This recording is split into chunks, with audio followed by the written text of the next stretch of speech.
Rice cream ഉണ്ടാക്കാൻ ഒന്നും കൂടെ പറയാം. നമ്മൾ അത് അരി കുതിർത്ത വെള്ളം 2 സ്പൂൺ എടുക്കുക. അതുപോലെ തന്നെ 3 സ്പൂൺ അലോവേറ ജെല്ല് എടുക്കുക.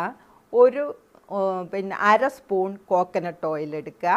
പിന്നെ 2 വൈറ്റമിൻ ഇ ടാബ്ലറ്റ്സ്. ഇത്രയാണ് നമുക്ക് പിന്നെ ജെല്ലിന് വേണ്ടത്. Rice water ജെല്ലാണിത്.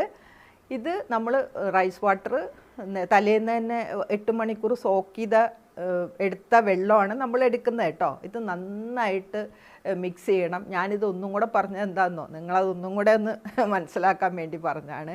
അപ്പോൾ ഇത് നന്നായിട്ട് ഈ കോക്കനട്ട് ഓയിലും അലോവേറ ജെല്ലും റൈസ് വാട്ടറും പിന്നെ വൈറ്റമിൻ ഇ ടാബ്ലറ്റ്സും നന്നായിട്ടങ്ങ് നന്നായിട്ട് മിക്സ് പിന്നെ കോക്കനട്ട് പിന്നെ അലോവേറ ജെല്ലിൽ നന്നായിട്ട് ഇത് ബ്ലെൻഡ് ആവണം കേട്ടോ. നന്നായിട്ട് ബ്ലെൻഡാക്കി ഇത് നല്ലൊരു ജെൽ പരുവത്തിലാക്കാം. അപ്പോൾ നിങ്ങൾക്ക്